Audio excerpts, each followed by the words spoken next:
Hey guys, ChessMobster here. Here we have some more tournament games. That's basically what we're doing a little bit for YouTube right now. This was my first quads tournament with a unique time control 30 flat. Usually, I've never seen like a USCF like regular rated with this low of a time control. Like we each having 30 minutes each. Usually I'm used to like 60 minutes, stuff like that. So this was a slight change of pace for me. Funny enough, though, the first game that I play, I actually prepared a little bit before this tournament for that person, and I've played a lot of blitz games with them, just never a tournament rated game. This was a really fun game. Yeah, let's see some of the blunders and brilliancies. So they start off with d4. I go knight of 6. By the way, in the comments, if you guys want to mention if you do like the eval bar next to it or not, I would love to know. After knight f6, getting controlling the center from afar, they go bishop f4. The London, I go e6. They go e3. I go d5, grabbing the center.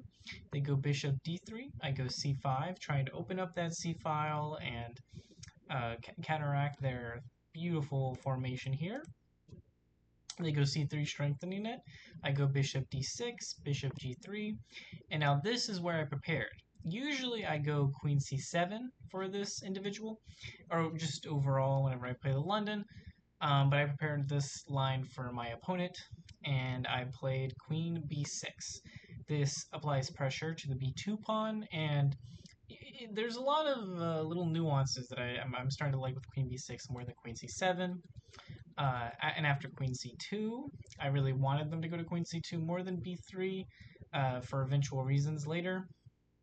I go bishop xg3. Now this is where I usually never take this bishop. This is usually different from what I usually do. I like having as many pieces on the board, but I kind of like the practicality of it. I'm going to go h6. I'm going to have constant pressure on the c file. I get development, they get development, and we have a game. They go hxg3, I go h6, knight f3, he's trying to get that knight e5 square, that's why I go knight c6, they go knight bt2, I go bishop d7, they go a3, kind of saying, hey, they're going to have even the strong center, they may even take and go b4 at some point. I go rook c8 because of that, they go rook c1. Now pretty much like all up here, we're putting our pieces on optimal squares. I really like the c-file pressure. All of this was pretty much prepped. I had to think a little bit maybe about bishop d7 and some of my moves, but all of it was pretty much prepped. I castle. Now this is where I was a little surprised by my opponent. They castled, which I thought they would maybe do like some. I thought they would maybe go for, if they wanted to go aggressive, maybe go g4, g5, not now, but in another position. I was kind of surprised that they castled right away. That kind of gave me intuition that they've played this position before, because that is the best move. I go a5, grabbing more of the center, and they do a blunder, a4. Now this is a very typical move in a lot of these setups where you want to grab queenside space because I'm trying to grab it with a5. And with a5, I really tried to tempt a4 in this. And I got it, but even though it's a very tempting move, it's a very bad move in this position because of the c-file opening. I quickly open with cxd4, and I'm really happy about my position. This is really what I went for, trying to get his queen to c2. After exd4, I go knight b4. And after I played knight b4, I was really confident in my position. They quickly played queen b3. And for a minute, I thought I messed up. I thought, okay, wow, I'm actually going to lose this knight because it's pinned to the queen. But I have this unique move, bishop xa4. This is a very helpful move for people saying, okay, but didn't you just blunder a piece? Well, technically, I displaced this queen from this beautiful pin, and I'm going to be able to take the bishop next. And if they go something like this, I can still take the bishop. So really, they're kind of forced to take the bishop. So they take, then I do take on d3, so I'm just up a pawn. They go rook b1, great move by them, protecting the pawn. I go knight e4. I realized after the game this maybe wasn't the best move. I do genuinely prefer rook c6, mainly because my queen can kind of just not be protected on some of those lines, and I may want to go knight b4 in the future, and it will be kind of annoying with that pin with queen b3. And if like queen c2, I can just go knight b4 now, see, and now I'm not really worried about queen b3. If they go queen d1, I can go rook a8, and I'm actually probably going to just drag this pawn over. This knight's actually not as dangerous as it looks, or trapped, because I can go queen a6 in most lines. Like if they went e2 now, also I could just go b2, and I'm actually kind of safe. They go queen d1 right when I go knight e4. I go queen a6. This kind of tempts in someone's head that like the worst thing you the worst thing to do. What is it? No, it's the hardest to win is a one game. And even though I'm kind of like having it's not technically a one game, but I definitely have the advantage here. And this was a genuine rush and kind of a scared move, thinking this knight is trapped. And I usually will have to play queen a6 in some lines. But really, what I should have done was like rerouted this knight, because there's no rush on queen a6. So I should reroute it from e4, kind of realizing that the knight f6 move to e4 wasn't that smart, but at least I'm going to get it to like d6 and have other ideas. If they went like queen e2, I can go like knight xb2 now. Or, no, it's queen a6 actually. See, now I can go queen a6 with my knight maybe on a better square with d6. Instead, I went queen a6, they went queen e2. This is a miss from them, and I play knight b4. Now, again, I thought this was a nice way to get to an endgame where I'm slightly better, but maybe a smarter line would be knight d6 again. And again, I'm not really scared of rook going here because I take here, and if rook goes here, it's actually still safe because if the knight ever moves, I'm actually like more safe than it looks. So if we want to look into another line after knight d6, if they went like rook fd1, I can still go like a4. If they go knight f1, saying, okay, we're attacking this twice, I can go knight b4 now. And the idea is I'm still having this trade. If they take, I would take here, and it's slightly better with my knight on d6 now, and a4, probably b5 in the future. After queen x6, knight x6 though, I don't go into this line, I go knight b4. We get into this position where this endgame I am slightly better, and I do play it pretty well for a bit. After knight e5, I go f6, pushing it away. They go knight g4, I go h5, pushing the knight even back more. They go knight e3, I go rook fd8. These rooks are beautiful. My knight is okay placed, but it gets even better after rook a1, b6, protecting this and rerouting this knight in the future. With like after rook a3, I go knight c7, rook fa1, I go knight d5, centralizing and really wanting to get trades off. They know, and they know that would be a worse endgame, so they go knight f1, kind of rerouting. I go f5, strengthening this beautiful formation. They go b3, and this rook is actually a pain for most of this game, even after in time trouble, mostly in time trouble. After rook b3, I go rook d6. I think really a smarter line would have just been g5. Basically just going head first in there, because there's really this pawn formation isn't as weak as it looks. Instead, though, I went rook d6 protecting. They go rook e1. This game does go into time trouble with them under 5 minutes, and I have like maybe like 15 or something. They play the endgame really well. I miss multiple ways that better go about this and maybe potentially win. This is probably one of the ways I should have gone about it. Formation I'm about to show it. They win a really nice end game where they get like a queen over here, and this rook on the b file I think really messes with me. And I think a smarter way to go about it, like I forgot what I did really after this, but what I should have done was after rook e1, I maybe just go a4. Like if they go a3, I can go b5, and this is really now a way better formation than what I got in the game. Or after rook e1 on a4 and they go rook b5, I can go a3. And if they win this, I can win this pawn either with my knight or my rook. And instead, after a3, there's really not many moves. Like we can look at most of the lines, and I prefer my position after like a3. But this game would have continued, and I think this would have been a slightly better formation of it. But it was a good game by our opponent. Good game overall. I'll do a review for every one of these games, And before time trouble, I had about 91.3% accuracy, so not bad. Now into the second game, I have white, and I'm a little tilted from this first game, so I kind of play fast, but at the same time, I realize a lot of this is all opening theory that I have, and I do try to compose myself later into the game that we go. After d4, knight f6, I get into a position I think is very reminiscent of a YouTube video I had a few back of Grunfeld. We go into a Grunfeld. After g6, knight f3, bishop g7, knight c3, d5, I take, knight take, e4. And this is a very common setup. I have these three pawns. They try to undermine it, and we have a good game. After knight xc3, bxc3, c5, bishop e3, again trying to protect this center because I know they're gonna try to undermine it. They castle, I go bishop e2, they go knight c6. Now for me, I was still in my prep, and I knew knight c6 here was a little bit early. It's not the best move in this certain line, and I knew how to capitalize on it. Taking on cx4 I think was a little bit better, and doing something like cx4, bishop, not bishop g4, but b6, and this actually isn't that bad of a position for black. Like after rook c1, e6, it really isn't that bad of a formation.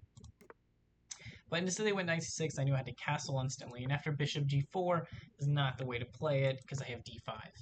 And even though they take on f3, if we look at this position, I have overwhelming bishops. My pawns are taking up a lot of space, and I want to mention that gxf3 really isn't that good. It's kind of open, make my king maybe potentially too vulnerable. They go knight a5. It's really not that bad for them. So after bishop xf3, they attack my bishop, but I can just slowly bring it back to bishop e2, and it's perfectly fine. They go rook c8, I go f4, pushing this knight back even more. It goes to d7. I go to c2. I think this was a little misstep in this game. If you, I think for educational sake, you really, if you think you're overextending, or if you try to overextend, if you think when you push a pawn, you may be overextending your pawns, you should calculate. Because if you can hold on to them or sack one for activity or opening up the queen, maybe it's not that bad to push. Like here, I probably should have pushed e5. And after knight b6, I was kind of scared of this formation, but I can't just go c4.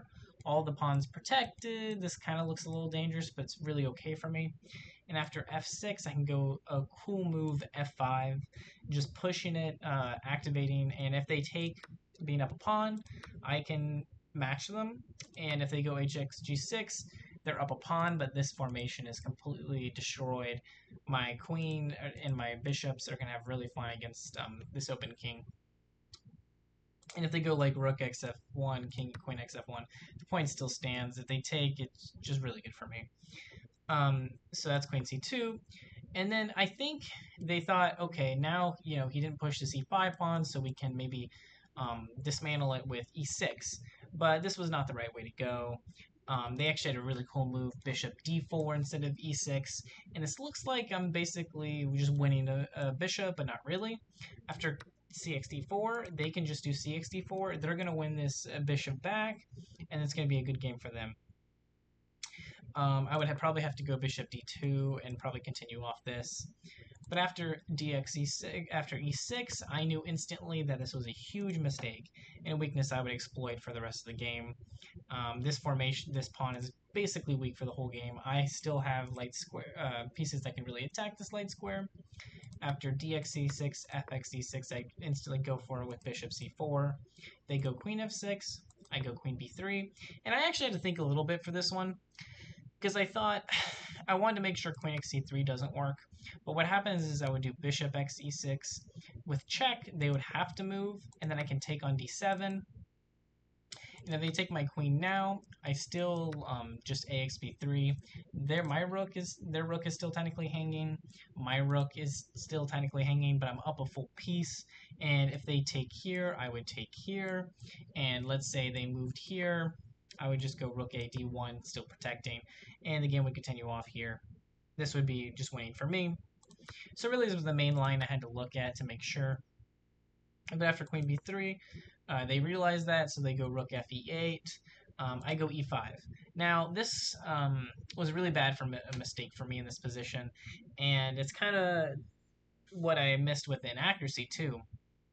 And after the game, he even really told me that I should have played f5. Again, this idea really pops when the light squares are weak, this e6 pawn. And after gx f5, I would go ex f5. I'm basically going to win a pawn because there's no way to take because of a pin. And this is just really overwhelming for them to deal with. If they went like knight b6, I would still take on e6, still be up a pawn, and we can continue off here. After queen f7, though, or after e5 and then queen f7, it becomes a little bit more difficult for me, and I really have to work harder. After rook a d1, b6, rook d6, this just, it's really hard to find moves, so I kind of understood why they played it like this. And after rook d6, knight f8, rook fd1, and I'm okay with this move because I really think doubling up is one of the best things to do in this position. After rook, so there's one time inaccuracy I just kind of disagree with. After rook c7, they really want to protect this 7th rank. I go queen c2. I really want to reroute, get my queen a little bit more active, because when you look at positions like this, you have to realize what piece of mine is maybe the weakest, and I thought my queen now on c2 probably isn't that strong. After queen c2, rook e7, I go queen e4, try to activate as much as possible. They go rook cd7, I go queen c6. They want to unravel some of the pressure. I make my second mistake in this game. And generally, this could have been bad for me to really even convert, or really like to show any advantage. After rook xd6, it really becomes even more equal. Me was still a slight advantage. What I should have done though is queen x d6. I kind of miscalculated because I thought rook d7 was really threatening, but it really isn't, because bishop x c6, beautiful move. Almost looks like everything is hanging, but every line I'm just better. If they take my queen, I take it with check. They go up, I take, and I'm just up a full piece. Well, really an exchange and a pawn. So that's one way. Another way is if they took the bishop, I would just take with check. They would take, and I'd take. Again, would be up an exchange and a pawn. And after knight x e6, I would take the rook. He would take my rook, and I would take, and again, up an exchange and a pawn. So really, rook d7, even though I was for some reason a little scared of it, it wasn't really a threat after queen x d6. But after rook x d6, they go rook c7, moving away my queen. I kind of set up a trap for them, realizing, okay, maybe I can have a slight more advantage if I go for something like this. And I go for queen e8, knowing that this is a powerful pin, and I kind of was really trying to entice rook d7. They went for rook d7. Really, it probably would have been harder for me to do anything after rook e7, and it would probably go like, yeah, g4, stuff like this. But after rook d7, I knew the move was now bishop x c6, because it even makes more sense now that the knight's pinned, and there's really no way to not lose this queen. They would probably have to sack here or go rook e7. I'd still take. There's no way to really deal with this. And that was the end of that game. Overall, it was a decent game for me, but I learned from, like, I cannot miss moments with those two earlier mistakes in games like these. And my review for this one was 88.3, so even a little bit lower than that first game, and I lost that first game. But I definitely learned from both, and we go into the third game, where we are black. Now, we go against a position I've really never go in, or at least a move order. They start with knight f3, I go d5, they go b3, they go d4, I go d4. This was already a huge concession, and I think I was mixing other ready lines where c5 after this move is a good setup, pushing. But he even told me after the game this really isn't the way to play it, and he's right. Like, I probably could have gone for like some g6, bishop g7 lines, or bishop g4. Once I play them probably again, or I go into more of this move order, I'll probably try one of those lines. But I realize d4 really is kind of bad. After bishop b2, c5, they go e3, undermining it. And I really have to go something like dx e3. It's not really that many other moves I can really go for in this position. Like g6, I could do the g6, bishop g7 thing again, but I go dx e3, they go fx, and I go bishop g4. This was a huge mistake in my opinion, because activity with my kingside pieces are way more important right now for potential kingside castle and to have more defenders near my queen. Um, Trying to like develop my queen side as fast as I am now and doing it doesn't really make sense. And this really isn't that much of a threat. They really just go bishop b2. I'm okay with this, and as an act, they just want to castle as soon as possible. I go e6, they castle. I go knight d7, go knight e5, really classy move. I have to go bishop xe2, queen x, knight xe5, bishop xe5. And here I'm not as bad. Like it's to me it's positionally worse. Like when you look at it, it's really positionally not the best. But it's not as bad. I shouldn't have when I was in the position over the board. I really should have evaluated it more than I did. Because after knight h6, it really isn't that bad of a move. If I played a certain way. But after knight c3, I kind of just misunderstood this position here, and I went a6. What I should have done was something like f6, and this actually isn't as bad as it looks. They can't go queen here because g6 would hit the queen and the bishop, and if they would probably go g3, and we would basically still have a game here. I could even go, I think, bishop d6 here, I think, or bishop e7, or knight f5, and we continue off that. Instead, we continue with f3, and then I continue off. After queen f3, I go queen d7, they go knight e4, I go queen d5. Now, I should have thought about queen b5 more here and realized it really wasn't like that bad of a move. I think I was cracking under pressure, and I thought maybe queen d5 would be a way to unravel in some way. But I really saw right after queen d5 that there's a coming move here where my rook is trapped, and it's very educational. I saw it right after I played it, and they saw it pretty soon. And after queen x d5, ex d5, they do have knight b6. My rook is completely trapped. It goes to the only safe square, rook d8. But what happens is bishop c7. So this rook is lost. I try to lose it in the most activity way. I go rook d7. They take. We go bishop f4. I try to keep playing here just so like to see if I can try to survive, maybe down in exchange. I go knight g4, h3, knight f6, d3, h6, rook a d1, bishop e7. I'm kind of playing the best moves, but it's kind of really the only moves I can really play in this position after losing that exchange. They go bishop e5, trying to trade off more. I go king e6, they go d4.